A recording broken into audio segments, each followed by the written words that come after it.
dari mana sih cryptocurrency itu hadir, itu apa alasannya? Kita akan lihat bersama-sama. Ya, jadi Anda mungkin mengetahui ya bahwa pertama kali ya itu transaksi terjadi itu menggunakan barter. Ya, jadi barter itu ya kegiatan tukar menukar, Anda pasti tahu ya. Jadi kalau misalkan Anda butuh ayam, terus Anda punya sapi, dia bertukar. Seperti itu. Ya, jadi itu benar-benar yang paling awal, paling jebot lah. Itu metode transaksi itu adalah dengan menggunakan barter.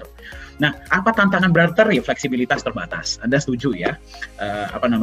Anda belum tentu semua orang yang mempunyai ayam itu butuh sapi dari Anda. Mungkin dia butuhnya kayu atau beras, kan seperti itu. Dan mobilitas terbatas. Anda nggak dengan mudahnya bisa membawa sapi Anda, misalkan mesti bertukarnya berapa puluh kilometer, gitu kan susah. Ya. Jadi mobilitas sangat terbatas. Jadi pada saat itu dibuatlah uang logam. Ya, jadi uang logam itu pertama kali diprakarsai oleh bangsa Lydia. Ketika itu dibuatnya itu dibuatnya dari campuran emas dan perak yang namanya elektrum. Ya.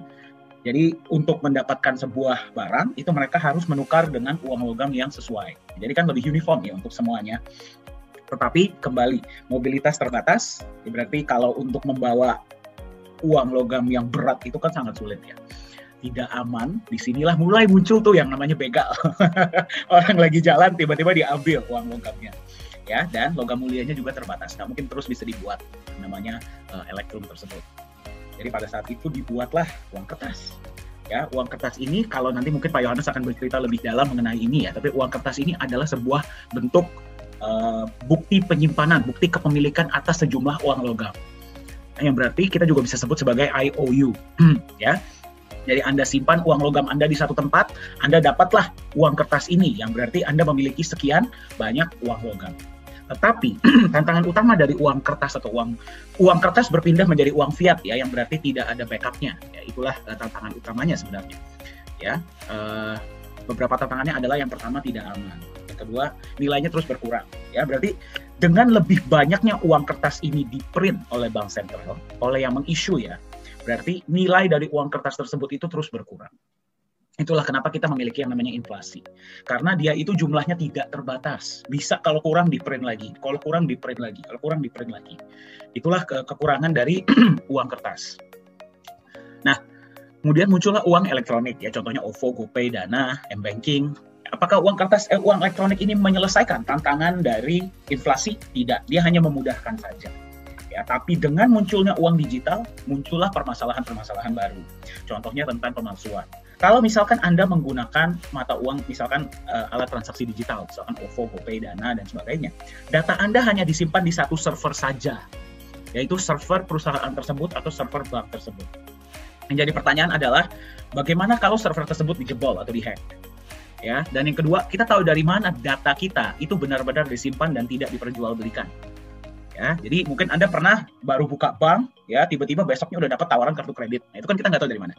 Ya, jadi itulah beberapa tantangan-tantangan yang terjadi sehingga warga dunia ini mulai berpikir, apa ya solusinya agar kita bisa bertransaksi peer-to-peer, mengatasi permasalahan inflasi, bisa bertransaksi peer-to-peer. Ya, apa solusinya? Apa yang harus kita perlakukan? Jadi tidak ada yang namanya pihak ketiga. Itulah di mana munculnya cryptocurrency. Ya, jadi mata uang kripto ini muncul untuk sebenarnya menyelesaikan tantangan-tantangan yang ada di sistem keuangan yang sudah ada sekarang.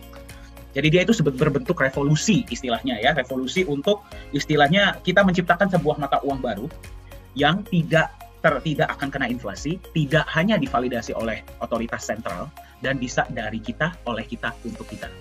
Nah, ternyata dia itu sudah mulai terkenal ya sekarang, apalagi kemarin Bitcoin nilainya sudah sangat tinggi. Nah, apa perbedaan dari cryptocurrency dan uang digital dan uang-uang lainnya? Ya, dan apa sih sebenarnya potensi ke depannya? Nah, itu yang akan bawakan bukan saya. Yang akan bawakan sesi selanjutnya ini adalah CEO dari Nagaya Technologies. Ya, beliau sekarang kita sudah berkecimpung di dunia cryptocurrency ini sudah 3-4 tahun. Ya, jadi beliau yang akan berbagi. Untuk itu, saya persilahkan CEO Nagaya Technologies, Pak Yohanes Chandra, untuk berbagi mengenai cryptocurrency. Silakan, Pak. Ya, baik. Terima kasih, Pak Dani. Ya, jadi selamat pagi, Bapak-Bapak, Ibu-Ibu. Ya, selamat datang dan terima kasih ya sudah meluangkan waktunya ya untuk menghadiri kita ingin memberikan sedikit ya tentang cryptocurrency itu apakah bisa menjadi future of money. Jadi Dr. Anton udah bilang ya, ini fenomena yang cukup luar biasa. Terus kemudian juga bahkan Bank Sentral kita, Bank Indonesia itu berencana untuk menerbitkan mata uang digital. Nah, apakah mata uang digital yang nantinya diterbitkan oleh Bank Indonesia ini sebuah cryptocurrency? Itu jawabannya tidak. Jadi di sini juga kita akan membahas apa sih bedanya tentang mata uang digital dan cryptocurrency. Jadi apa sih mata uang kripto? Ya, mata uang kripto adalah sebenarnya sebuah aset digital. Ya, jadi Bapak Ibu nggak bisa pegang bentuknya. Jadi nggak ada fisiknya. Kalau ditanya Bitcoin itu bentuknya seperti apa sih? Ya, terus kemudian kalau ada yang bilang, saya pernah lihat loh koinnya Bitcoin. Ya, itu bukan Bitcoin. Ya, itu orang mungkin bikin mock up ya, semacam apa ya, souvenir lah. Ya, dalam bentuknya itu dibuat seperti logonya Bitcoin. Ya, tapi Bitcoin itu Bapak Ibu tidak bisa pegang, jadi tidak ada fisiknya. Dia digital, ya kan? Yang memang dirancang itu untuk media pertukaran. Jadi pada awalnya itu belum dibuat sebagai sebuah mata uang ya, karena gini, konsep mata uang itu baru bisa dibilang mata uang kalau memang ada orang yang mau menerima sebagai alat pembayaran. Ya, nah, jadi pada awalnya itu adalah sebagai media pertukaran. Jadi ya menggunakan kriptografi yang kuat. Ya, terus sistem blockchain dan ledger yang terdistribusi. Nah, ini kita lihat, ini adalah 3 kunci dari sebuah mata uang kripto. Ya, yaitu kriptografi. Kriptografi itu artinya data-data Bapak Ibu itu dienkripsi. Jadi, contoh password ya, kalau Bapak Ibu misalnya passwordnya mau tahu aja deh lo gitu ya. Nah, itu tidak akan muncul mau tahu aja deh lo di dalam sistemnya, tetapi itu berupa angka dan huruf yang di random, diacak ya. Nah, terus kemudian dia menggunakan sistem blockchain. Sistem blockchain ini pun di dunia database itu sebenarnya sudah lama digunakan, ya, dan ledger terdistribusi untuk mengamankan transaksi keuangan, ya kan, terus untuk mengontrol penciptaan unit tambahan. Jadi mata uang itu yang Bapak Ibu tahu kalau Bitcoin kan pada saat ini kan keluarnya itu 6,25 Bitcoin setiap blok yang terjadi, ya. Jadi itu dikontrol dengan 3 sistem ini. Kemudian untuk memverifikasi aset yang dilakukan, transfer Bitcoin yang dilakukan atau transfer mata uang kita yang dilakukan itu valid nggak, benar nggak, boleh nggak dilakukan, ya. Nah, satu hal yang saya ingin katakan adalah kenapa ya kita di sini tidak membahas hari ini, kita nggak ngebahas nih apa sih itu kriptografi secara detail ya, apa itu sistem blockchain secara detail, ledger terdistribusi secara detail, nanti Bapak Ibu pasti ngantuk semua, ya. Nah, ini 3 hal ini ya, jadi sebenarnya gini, Bitcoin itu bukan menggunakan teknologi yang wow. Ya, tadi saya lihat di background-nya Dr. Anton itu ada AI, ya. Nah, itu adalah teknologi yang wow, ya. Tapi apa teknologi yang digunakan oleh Bitcoin, ya, itu bukan teknologi yang wow, Bapak Ibu. Ya, jadi banyak teknologi-teknologi yang digunakan oleh mata uang kripto itu bukan sesuatu yang luar biasa, ya. Bahkan kalau kita di dunia programming, ya kan, kita ngelihat sistem yang dipakai sama Bitcoin itu kita cukup amazed. Amazed-nya kenapa? Sesuatu yang sangat simple, sesuatu yang orang tidak pernah duga bahwa ini bisa menjadi hal yang luar biasa. Ya, tetapi yang harus diingat begini, Bitcoin atau seseorang yang namanya Satoshi Nakamoto, dan saya yakin itu bukan orang Jepang, ya, dia berhasil menggabungkan 3 buah konsep, yaitu konsep enkripsi, sistem blockchain, dan ledger yang terdistribusi. Karena dia berhasil menggabungkan 3 konsep ini, sehingga menciptakan sebuah aset yang sangat aman. Ya, secara teknologi ya, sangat aman. Oke? Nah, apa sih karakter utama dari sebuah mata uang kripto? Jadi untuk bisa dinyatakan mata uang itu sebagai mata uang kripto atau aset kripto itu apa? Yang pertama, jumlahnya harus terbatas. Ya, karena memang ini dibuat, jadi karakter ini dibuat untuk melawan mata uang fiat atau mata uang yang dibuat oleh bank sentral. Ya, kemudian diregulasi oleh konsensus. Ya, sehingga apapun yang terjadi di dalam sistemnya itu harus merupakan kesepakatan bersama. Keputusan mayoritas. Nah, hebatnya keputusan mayoritas ini dibuat berdasarkan sistem, ya, sistem program. Jadi program, bukan orang. Jadi nggak kayak kita nih, ya, kita lagi ngumpul nih ya, ada 100 orang di dalam Zoom meeting ini, terus kemudian Pak Dhani bertanya, oke, setuju nggak kalau kita begini? Nah, nanti semua orang angkat tangan. Ya, nah di sini orangnya tidak perlu hadir, tetapi semuanya sudah diatur oleh sistem. Ya, kemudian trustless. Di mata uang kripto itu tidak ada yang dipercaya, atau maksud tidak ada yang dipercaya. Ya, kalau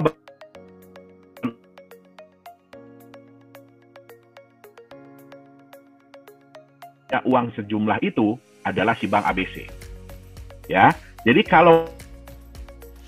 kalaupun misalnya 10 orang, ya pada tanggal sekian saya ada deposit uang sejumlah berapa miliar di bank ABC ini, ya. Nah, terus bukti yang Bapak Ibu pegang tuh yang kertas setoran, slip setoran itu mungkin hilang, ya. Nah, itu nanti, ya. Kalau bank bisa bilang, jadi bank bisa bilang ini, enggak, Bapak Ibu punya uang sekian miliar, mungkin cuma berapa puluh juta, gitu loh, mungkin cuma berapa puluh juta. Nah, yang berhak untuk menentukan benar atau tidak itu hanya satu orang, ya. Nah, di mata uang kripto itu tidak bisa terjadi. Jadi di mata uang kripto itu semua orang nggak ada yang saling percaya, ya. Semua orang nggak ada yang saling percaya. Tadi yang saya bilang distributed ledger itu artinya apa? Ledger itu Bapak Ibu tahu ya, kayak ya, di sini kan ada banyak teman-teman pengusaha ya.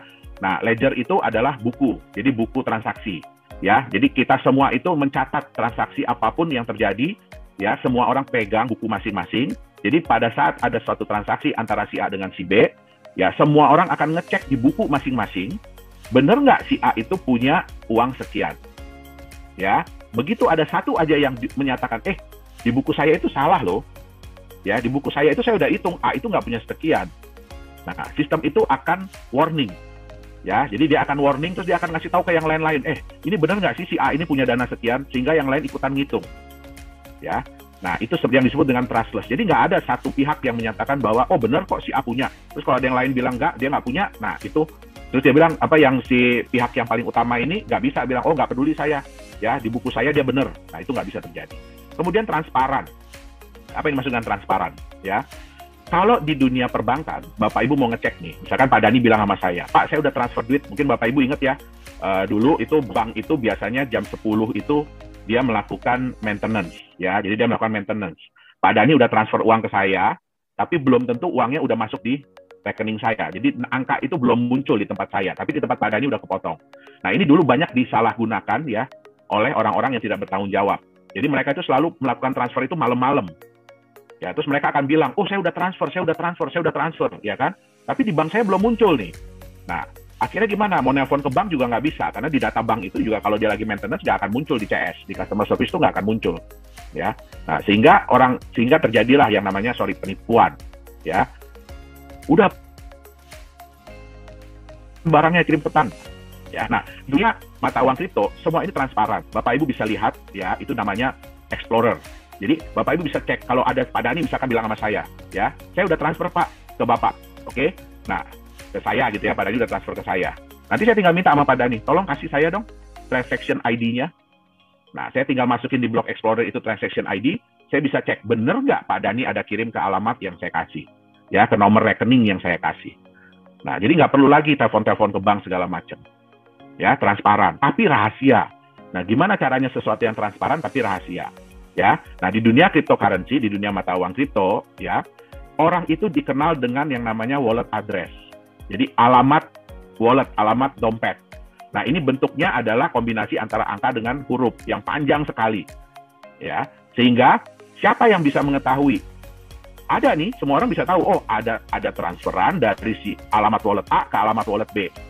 Tapi sejauh itu aja mereka bisa tahu. Mereka nggak bisa tahu siapakah si A, siapakah si B. Yang tahu hanya si A dan si B. Nah itu dia. Jadi walaupun transparan tapi rahasia. Kemudian sulit dimanipulasi. Kenapa saya bilang sulit dimanipulasi? Bukan tidak bisa ya, tapi sangat sulit dimanipulasi. Kenapa? Karena setiap orang itu memegang buku besar, buku transaksi itu setiap orang pegang. Jadi kalau mau dimanipulasi, bayangkan ya, kalau data itu hanya ada di 1-2 server, oke lah, hacker tinggal masuk, rubah datanya di 1-2 server, ganti semua itu angkanya. Tapi bagaimana caranya merubah ya dalam waktu yang sangat cepat, data di ribuan atau ratusan ribu. Ya, sekarang ini pemegang data wallet di Bitcoin ya itu sudah hampir 1 juta wallet. Jadi udah hampir 1 juta komputer yang memegang data transaksi Bitcoin. Ya, jadi Bapak Ibu bisa bayangkan bagaimana hacker itu mau ngerubah data, ya, dia harus ngerubah data di berapa? 501.000 komputer. Dalam waktu yang sangat cepat. Nah, itu sangat sulit untuk dilakukan. Kemudian ya sudah pasti ya harus mudah dipindah ya. Jadi kalau yang namanya mata uang kripto itu kalau transfernya susah, ya mesti telepon dulu ke kantor, mesti diverifikasi dulu. Nah, itu namanya bukan aset, bukan mata uang kripto. Oke, jadi inilah karakter-karakter utama dari sebuah mata uang kripto.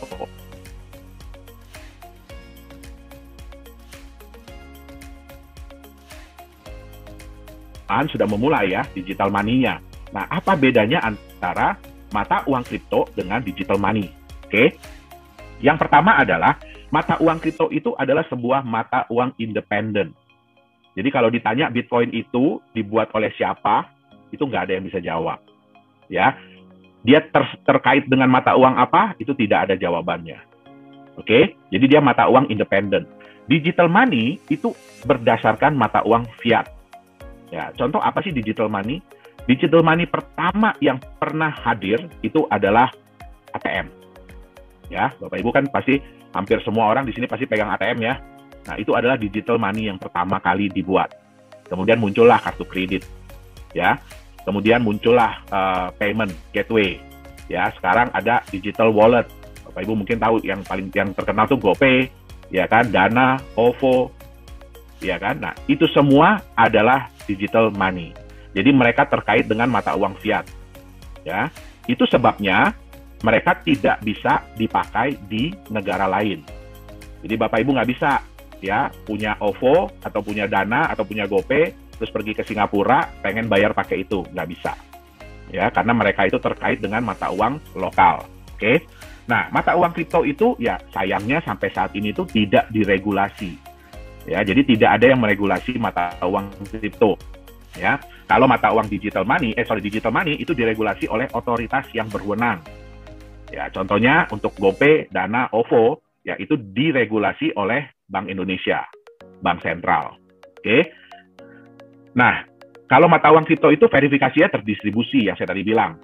Ya, kalau di digital money verifikasinya sentral. Sentral itu maksudnya gimana? Waktu Bapak Ibu mau bayar pakai GoPay, siapa yang menyatakan Bapak Ibu berhak untuk membayar sejumlah sekian? Yaitu pihak GoPay-nya. Kalau pakai OVO, ya pihak OVO-nya. Nah, itu dia bilang dengan verifikasi sentral. Ya, jumlahnya terbatas. Mata uang kripto itu jumlahnya terbatas. Bitcoin sampai kapanpun jumlahnya maksimum hanya 21 juta.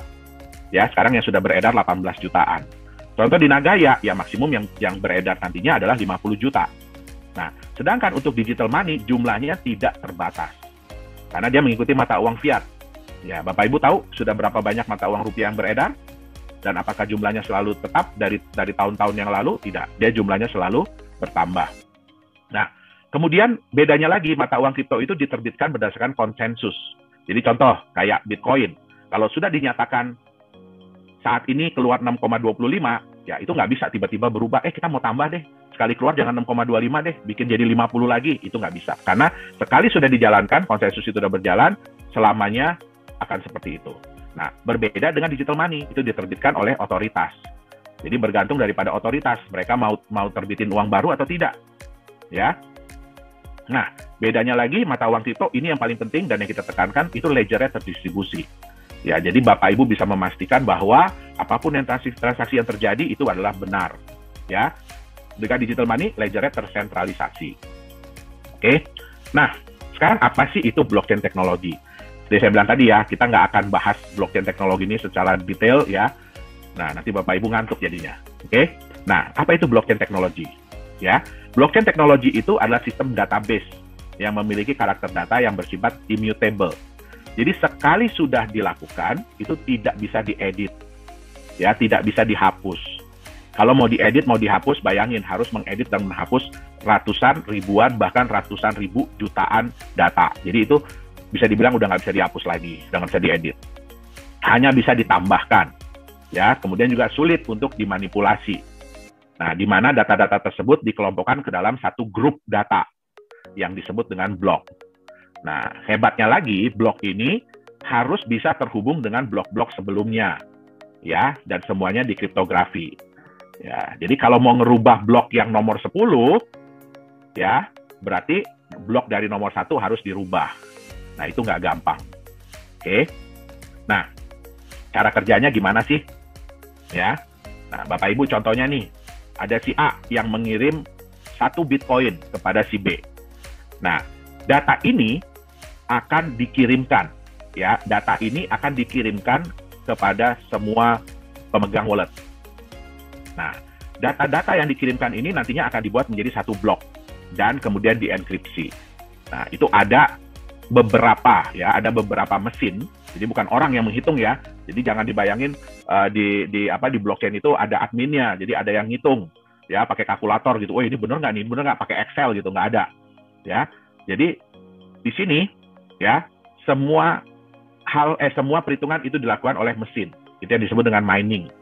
Ya, nah, sebenarnya saya juga nggak setuju ya kalau Bitcoin atau cryptocurrency ini dibilang mining.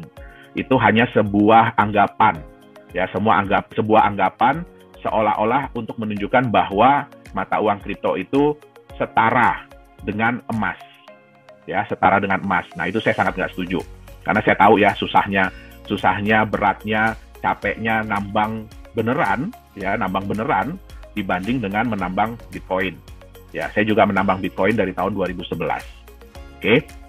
Nah, setelah ini kemudian ya transaksi ini dinyatakan benar oleh miners, oleh mesin-mesin yang memining, ya kemudian juga disetujui oleh orang-orang yang megang ledger, yang memegang data, baru kemudian blok yang disetujui ini akan ditambahkan kepada blok-blok yang sudah ada sebelumnya. Sehingga itulah yang disebut dengan blok itu terverified. Ya, jadi sistemnya seperti itu.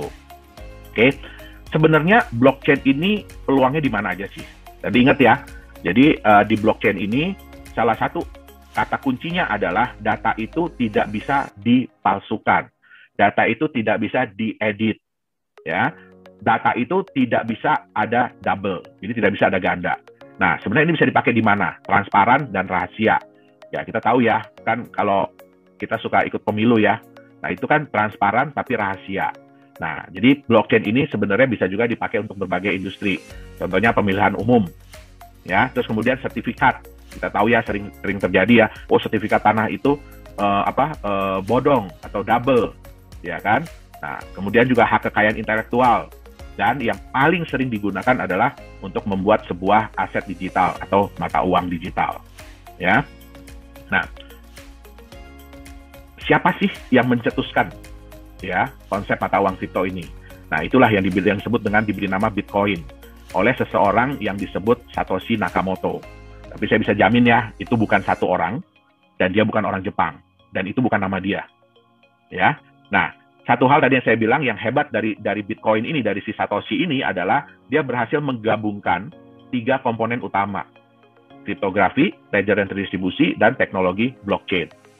Nah, gabungan ketiga komponen ini ya memungkinkan Bitcoin bisa melaksanakan fungsi peer-to-peer, jadi transfer secara desentralisasi dan tidak dapat dipalsukan. Oke, kenapa Bitcoin muncul? Ya, Bitcoin muncul ini sebenarnya adalah sebuah revolusi, ya, dari ketidakpercayaan masyarakat dunia terhadap bank sentral. Ya, contoh kepercayaan itu apa? Bapak Ibu, ada yang bisa tahu? Mungkin bisa chat ya di sini ya. Ada yang bisa chat di sini. Sebenarnya uang yang Bapak Ibu pegang, selain daripada yang selama ini kita pelajari ya, itu kan sebagai alat tukar yang sah. Ya, ada yang tahu nggak sih itu sebenarnya apa? Uang yang Bapak Ibu pegang itu sebenarnya apa? Mungkin bisa dibagi di chat. Uang yang Bapak Ibu pegang itu sebenarnya adalah apa?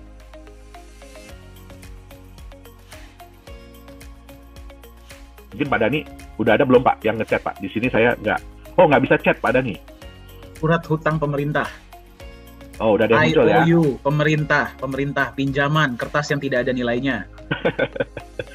Ya, betul. Pembayaran, ya. Ya, jadi benar itu yang dibilang hutang. Ya, jadi sebenarnya uang yang Bapak Ibu pegang itu adalah surat hutang. Ya, pertanyaannya adalah siapa yang berhutang? Ya, yang berhutang itu adalah orang yang bikin pastinya. Ya, jadi siapa yang menciptakan uang itu? Jadi seolah-olah kayak begini. Ya, saya berhutang kepada Pak Dani. Terus kemudian saya bilang, Pak Dani, ini saya bayar pakai kertas ya. Di sini saya tulis, saya berhutang sama Pak Dani 100.000. Kemudian saya kasihkan ke Pak Dani. Ya, nanti dari uang ini Pak Dani mau bayar orang nih. Ini saya pegang surat hutang dari Pak Yohanes. Ya, nilainya 100.000. Nanti kamu pegang ini ya. Kalau kamu mau tagih, kamu tagih ke dia. Ya, ke Pak Yohanes. Nah, bayangkan ya, Bapak Ibu biasanya kalau mau berhutang itu kan setengah mati ya. Kalau kita mau pinjaman nih ke bank, ya, atau ke BPR, ya, atau ke koperasi. Itu kan nggak gampang ya. Itu melalui proses. Nah, terus kemudian bisa nggak dengan gampangnya bilang begini, saya kan udah ada utang nih 1 miliar, saya mau pinjam lagi dong. Ya, saya mau nambah utang saya jadi 2 miliar, terus tinggal minta aja, tinggal ngambil aja. Nggak bisa, tentu harus diverifikasi dulu. Ya, nah hebatnya di konsep mata uang itu, ya, itu bisa dicetak terus. Jadi uang ini, jumlah hutang ini bisa dicetak sendiri. Ya, tentu saja memang ada hal-hal yang dipertimbangkan. Ya, tetapi ya kan berarti enak banget dong ya. Nah, itulah salah satu hal yang pertama. Ya, ini juga muncul awalnya karena krisis, ya, krisis moneter. Ya, Bapak Ibu sering baca ya, begitu ada krisis moneter biasanya mata uang kita itu anjlok. Ya, terus kemudian di Amerika kalau udah krisis moneter, ya bank sentralnya gampang aja ya, tinggal cetak duit, bagi-bagi lagi ke orang. Ya kan, apalagi Amerika, mohon maaf. Ya, karena memang sekarang ini patokan mata uang dunia memang masih di US dollar. Makanya banyak negara yang berusaha untuk mengurangi kekuatan US dollar. Oke. Nah, yang kedua, Bapak Ibu, berapa banyak yang percaya bahwa kalau Bapak Ibu setor uang gitu, anggap 10 miliar ya hari ini, Bapak Ibu yakin nggak besok uang itu masih ada di bank tersebut? Ya, nggak bisa. Buktinya apa? Ya, buktinya paling gampang apa? Bapak Ibu setor hari ini 10 miliar, anggap nggak usah hari ini ya, ini 10 miliar. 2 jam lagi Bapak Ibu bilang, saya nggak jadi, saya mau tarik lagi itu yang 10 miliar. Nggak bisa Bapak Ibu. Ya, harus lapor dulu ke Bank Indonesia, ya harus ini itu dulu. Pertanyaannya kan satu, itu uang siapa? Nah, jadi hal-hal seperti inilah yang memunculkan ketidakpercayaan ya masyarakat terhadap bank. Bukan cuma bank sentral, tetapi terhadap perbankan. Sehingga mereka mencoba, gimana ya caranya ya, kita bikin yuk mata uang dari kita, oleh kita, untuk kita. Ya, jadi dicobalah menghadirkan mata uang digital yang tidak membutuhkan otoritas sentral. Oke, nah transaksi, di mana transaksi dalam jaringannya itu divalidasi oleh anggota jaringan tersebut, ya, oleh penggunanya. Nah, peluangnya apa yang diharapkan dari munculnya Bitcoin dan teman-temannya? Yang pertama adalah payment solution yang lebih cost efektif. Jadi, cara pembayaran yang biaya transaksinya itu nggak mahal. Ya. Kemudian yang kedua, transfer uang yang jauh lebih nyaman. Jadi Bapak Ibu nggak perlu pergi ke bank, nggak perlu isi-isi formulir ini itu, tapi sudah bisa ditransfer dengan mudah. Aset yang sulit untuk dimanipulasi. Ya. Keamanan dari identitas. Oke, ini plus minus ya, saya nggak bisa bilang ini positif. Ya, karena ya kita nggak bisa pungkiri ya, bahkan Bitcoin sekalipun itu ya, kalau orang bilang ya dipakai untuk hal-hal yang negatif, ya bisa aja. Ya, tapi terlepas dari ini semua, ya kita juga tahu ya, yang namanya US dollar juga dulu dipakai buat dagang senjata, buat narkoba gitu ya, transaksi narkoba. Jadi ya kita nggak bisa bilang ini plus atau minus lah. Kemudian, nah ini dapat dijadikan instrumen investasi. Ya, nah ini yang akan kita bahas lebih dalam ya hari ini. Oke, kenapa? Bapak Ibu bisa lihat bahwa sekarang ini, terutama beberapa bulan belakangan ini, kapitalisasi pasar dari cryptocurrency itu meningkat jauh. Ya, yang tadinya di angka 600-an juta dolar, sekarang sudah 1,4 miliar. 1,4 triliun. Ya, dari 600 miliar udah menjadi 1,4 triliun. Ya, bisa dibandingkan dengan New York Stock Exchange ya. Marketnya itu 26,23 triliun. Ya. Nah, ini pun market cap ini dari cryptocurrency ini baru mungkin 12 tahun lah. Ya, tapi udah bisa hampir mengejar New York Stock Exchange. Jadi di sini bisa dilihat bahwa orang-orang ini sudah mulai menggunakan mata uang kripto ini sebagai alat investasi juga. Oke, nah, ya, tapi, ya, nanti kan kita bicara yang bagus-bagusnya ya. Tapi, nah, ada kekurangan dari sebuah aset kripto ini, mata uang kripto ini. Kebanyakan dari mereka itu, contohnya Bitcoin ya, itu tidak memiliki aset pelindung. Ya, jadi nggak ada asetnya mereka ini. Mereka ini benar-benar hanya sebuah angka digital, ya, sehingga kalau kita lihat ya faktor harga mata uang kripto itu apa ya? Faktornya itu yang pertama adalah aset pelindung, ada apa enggak? Yang kedua adalah kepercayaan. Nah, ini adalah dua faktor utama dari mata uang kripto. Ya. Nah, sekarang, ini mestinya aset pelindungnya dicoret ya. Apa yang terjadi kalau aset pelindung ini tidak ada? Artinya dia benar-benar hanya bergantung kepada kepercayaan. Nah, yang terjadi adalah kepercayaan dan harga itu akan berbanding lurus. Ya, akan saling menguatkan. Ya. Jadi kalau kepercayaan naik, harga pun akan semakin tinggi, akan semakin besar. Ya, harga semakin besar, orang akan lebih percaya. Ya, sehingga kepercayaannya akan naik. Ya, kemudian harga akan jadi lebih besar lagi. Ya, jadi ini yang dibilang multiplying efeknya tinggi sekali. Makanya volatilitas harga di kripto itu wow. Bapak Ibu bisa lihat di chart ya, Bitcoin itu sehari bisa naik sampai 20%. Ya, tapi bisa turun sampai 20% sehari. Oke. Nah, ini kalau kepercayaan naik. Itu bagus, ya. Tapi bagaimana kalau kepercayaan turun? Ya, harga udah besar, kepercayaan turun, pasti harganya akan berkurang. Ya, harganya pun akan turun. Harga turun karena dia benar-benar hanya murni mengandalkan kepercayaan, ya berarti kepercayaannya akan turun juga. Tambah turun lagi, harga akan semakin kecil lagi, semakin turun. Nah, inilah resiko yang ada di mata uang kripto, ya, di aset kripto. Nah, apa contohnya? Bapak Ibu, kenal nggak orang ini siapa nih? Ya, ini lagi naik daun banget nih. Ya, nah ini Elon Musk. Ya, dia kalau sekarang bukan CEO Tesla ya, dia Vice CEO. Jadi dia adalah Vice CEO dari Tesla. Ya, apa yang baru-baru ini dia lakukan di dunia mata uang kripto? Ya, nah Bapak Ibu mungkin dengar ya, wah kemarin itu dalam satu hari Bitcoin itu naik hampir $20.000 ya dalam satu hari, naik hampir $20.000 ya. Nah, siapa yang melakukan? Orang ini. Nah, banyak yang seneng, Bitcoin naik sampai $20.000 ya. Bagi kami ya yang penggiat di mata uang kripto, ini sebenarnya adalah nilai negatif. Kenapa? Kejadian kemarin ini menunjukkan bahwa mata uang kripto ini masih fragile, jadi masih rapuh, ya, belum bisa dibilang sebagai aset yang kuat, belum bisa dibilang sebagai aset yang mature, yang dewasa, ya. Apa yang terjadi kemarin, ya? Ini kalau mungkin Bapak Ibu belum kepikiran apa sih strategi yang dilakukan oleh yang namanya Elon Musk ini, ya.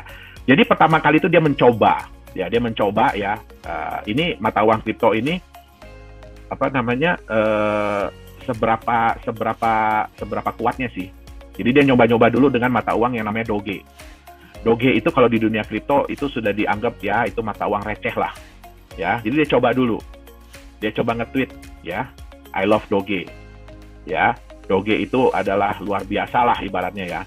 Dan terbukti dari omongan dia ya Doge naik. Ya, harga Doge naik hanya gara-gara dia ngomong. Dia nggak beli loh. Hanya gara-gara dia ngomong.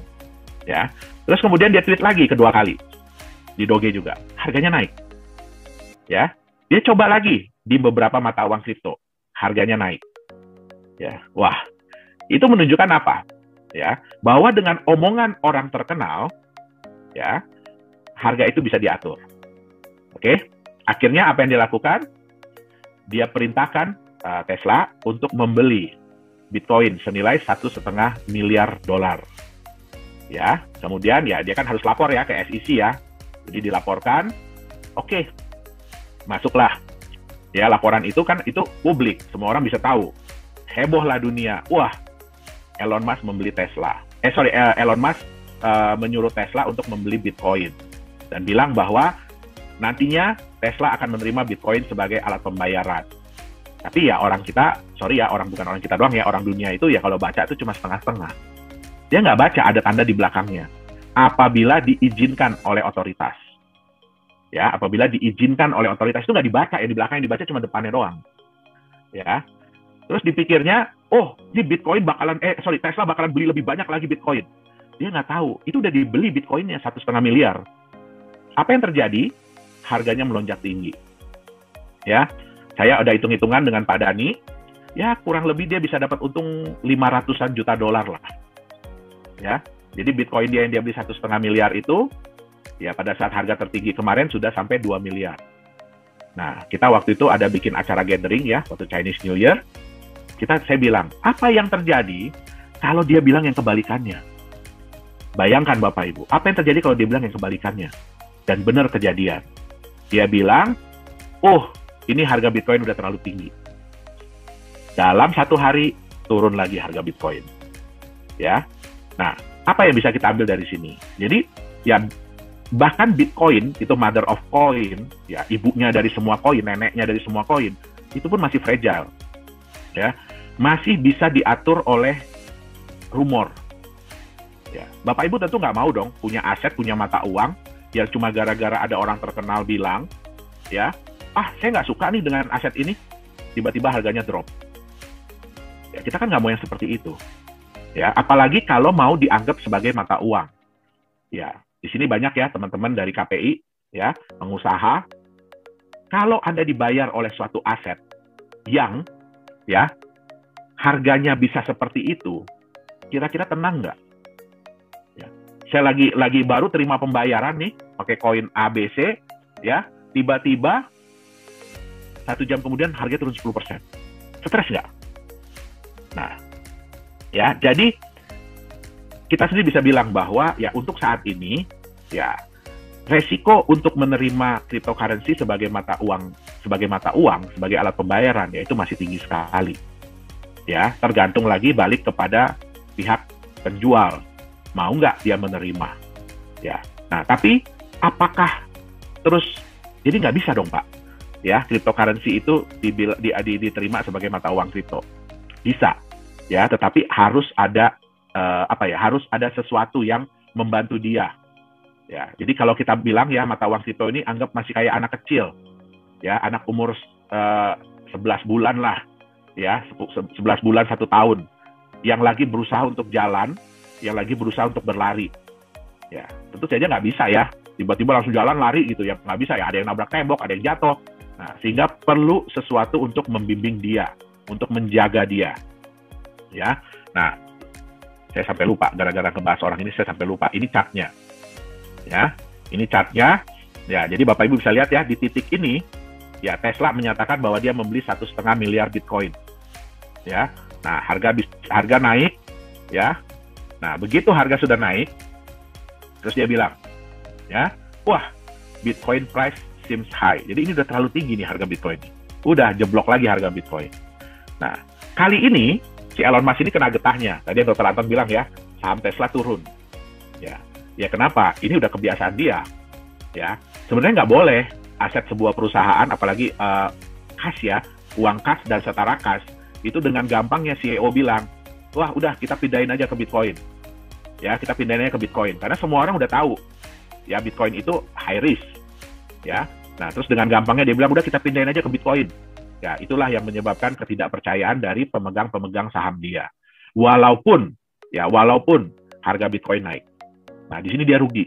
Mungkin dia dapat keuntungan dari Bitcoin 500 juta dolar, ya tapi dari penurunan harga saham, ya dia kehilangan nilai saham dia hampir 200 miliar, kalau nggak salah saya, 200 miliar dolar.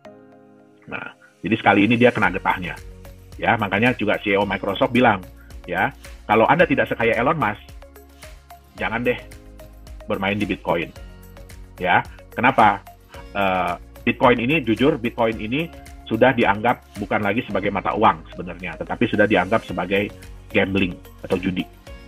Ya, kenapa? Ya karena volatilitasnya tinggi, kemudian terlalu terkait dengan rumor, ya.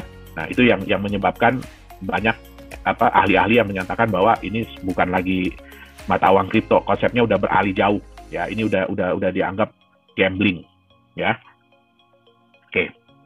Nah, saya bilang tadi ya, jadi banyak orang yang mengklaim bahwa Bitcoin itu emas, Bitcoin itu sama dengan emas. Ya, tapi kita lihat dulu volatilitas antara Bitcoin dengan emas. Ya, ini Bitcoin chart. Ya, Bapak Ibu bisa lihat ya, itu sekali naiknya bisa wow, sekali turunnya bisa wow. Ya, nah ini dengan emas. Kalau kita lihat di jangka panjang, memang emas memang ada naik turunnya.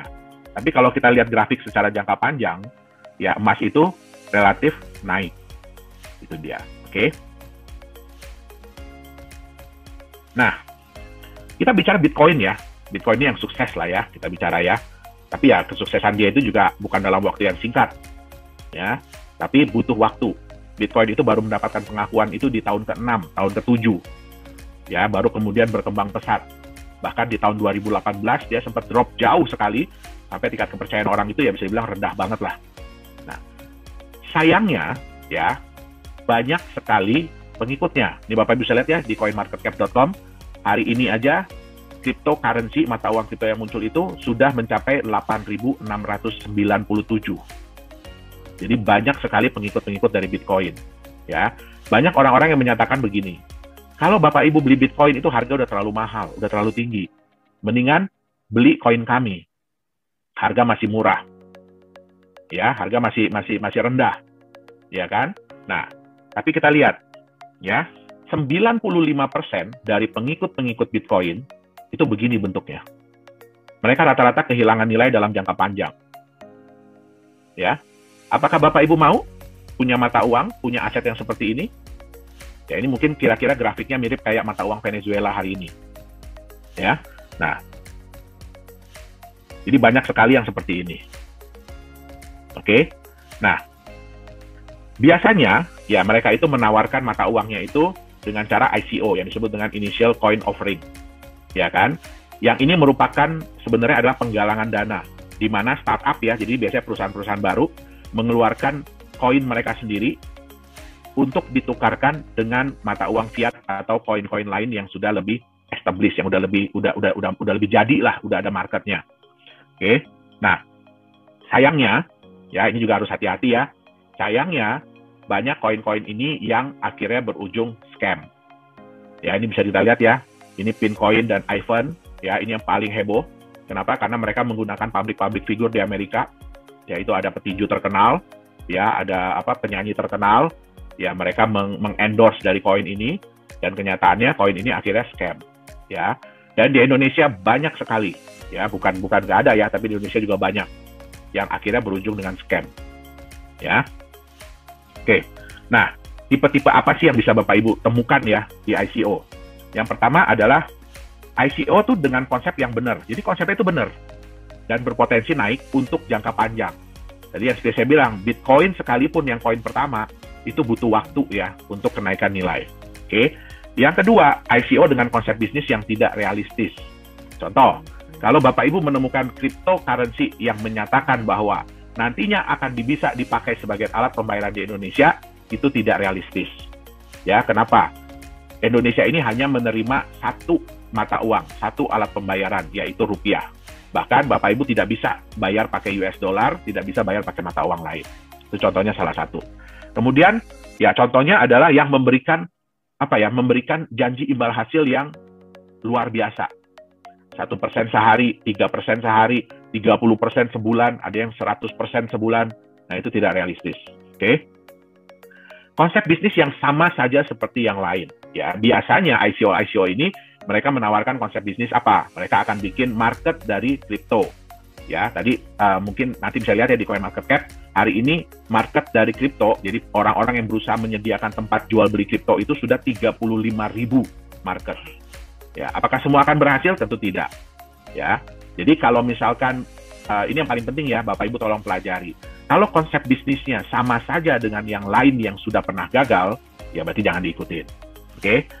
Nah, banyak juga ya ICO itu dengan tim manajemennya jago IT.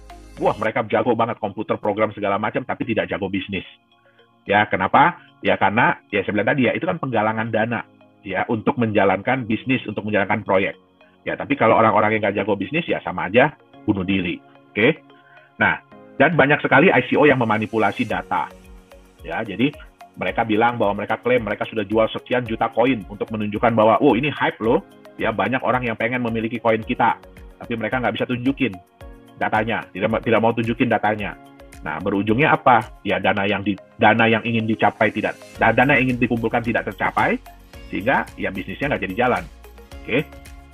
Nah, yang terakhir dan ini yang paling harus dijauhi adalah ICO yang fraud atau scam. Ini yang saya bilang tadi ya, terutama yang menjanjikan imbal hasil yang berlebihan, yang tidak masuk di akal. Oke, nah menentukan yang layak investasi itu seperti apa sih? Oke, yang pertama adalah legalitas. Jadi walaupun tadi yang saya bilang ya, cryptocurrency itu tidak ada regulatornya, belum ada regulatornya, ya. Tetapi bukan berarti bahwa bisa seenak-enaknya, ya. Setidak-tidaknya perusahaan yang menciptakan itu harus ada legalitasnya, ya. Dan di negara yang jelas tentu saja ya. Ya, jangan sampai di negaranya kayak British Virgin Island, Panama, Vanuatu, Seychelles, ya kan, Grenadines, yang kita aja nggak tahu itu di mana. Itu dia, ya. Yang kedua, ya ini legalitas ini pertama juga siapa foundernya, bagaimana background mereka, ya. Apakah benar perusahaan itu terdaftar? Nah, ini harus dicek ya. Jadi jangan cuma ngaku-ngaku, oh perusahaan kita terregistrasi di mana? Ya itu harus dicek, benar nggak perusahaannya terdaftar di negara tersebut. Nah, yang kedua adalah konsepnya, ya. Satu yang paling penting ya, ini kata-kata gini, sesuatu yang terdengar terlalu bagus, terlalu indah, itu kadang-kadang nggak benar. Nah, jadi yang paling penting adalah konsepnya itu masuk di akal dan mudah dipahami atau tidak. Ya, mungkin nggak konsep mereka itu dilakukan, mungkin nggak konsep mereka itu terjadi. Oke, yang terakhir adalah apa timbal balik yang akan Anda dapatkan dari bisnis yang dijalankan. Ingat, yang namanya ICO itu, ya, yang namanya ICO itu penggalangan dana untuk menjalankan bisnis. Jadi seperti saham, ya, tapi mereka bukan jualan saham perusahaannya, itu seperti saham, ya. Tentu saja ya harus ada dong timbal balik apa yang didapatkan dari bisnis yang dijalankan. Oke. Nah, apa yang mengangkat nilai dari kripto itu sendiri? Jangan hanya rumor, jangan hanya kata-kata orang, ya, tapi harus ada apa sih sesuatu apa yang akan mengangkat nilai mata uang kripto itu sendiri. Nah, jadi kesimpulannya mata uang kripto sebagai masa depan, ya, bagus. Sebenarnya mata uang kripto ini kalau dibuat sebagai uang masa depan itu bagus. Kenapa? Jumlahnya terbatas yang pertama. Ya, ini tentu saja bisa mengurangi inflasi. Ya. Yang kedua, desentralisasi, tidak ada dominasi dari bank sentral. Ya, sehingga siapa yang mengatur, siapa yang menentukan benar atau tidaknya, ya ini penggunanya sendiri. Ya. Transparan tapi rahasia. Ya, jadi susah ya untuk menipu di dunia kripto ini, untuk nipu bahwa oh, saya udah transfer nih ke Pak Dhani nih, ya kan? Itu sulit, tapi nggak dilakukan gitu ya. Nah, itu sulit, karena semuanya transparan. Nah, yang terpenting adalah marketnya itu global. Ya, jadi contoh, Bapak Ibu bawa rupiah, ya, kalau pergi ke Singapura sih bisa ditukar ya, pergi ke Malaysia bisa ditukar. Tapi coba Bapak Ibu pergi ke negara-negara Afrika Selatan, bisa nggak ditukar di sana? Nah, itu nggak bisa. Ya, nah, di mata uang kripto ini, ya, salah satu keunggulannya tadi apa ya, sudah ada 35.000 market yang siap untuk menerima, siap untuk menjual beli sebagai tempat pertukaran. Nah, sehingga marketnya lebih global, tidak dapat dipalsukan, ya. Nah, kita tahu ya, ya mudah-mudahan ya mata uang digital yang nantinya akan keluar itu pun, ya mudah-mudahan tidak dapat dipalsukan, tapi ya itu harus dibuktikan lagi sejalan dengan waktu. Oke, nah bisa juga dijadikan sebagai peluang investasi, ya. Nah, ini adalah kelebihan-kelebihan dari mata uang kripto. Tetapi yang paling penting adalah orang percaya atau tidak untuk menerimanya. Ya, nah untuk hal-hal ini, ya mata uang kripto itu butuh sesuatu ya. Yang pertama adalah mereka butuh aset pelindung. Ya, apa sih aset yang melindungi dari nilai mata uang kripto ini? Yang kedua, butuh konsep bisnis usaha yang masuk akal dan jelas. Ya, yang ketiga adalah butuh legalitas dan transparansi. Kenapa? Karena paling utama adalah kepercayaan. Jadi bagaimana mata uang kripto ini bisa dipercaya oleh market, ya kan, dan mau diterima sebagai alat pembayaran. Nah, mungkin itu yang bisa saya sampaikan.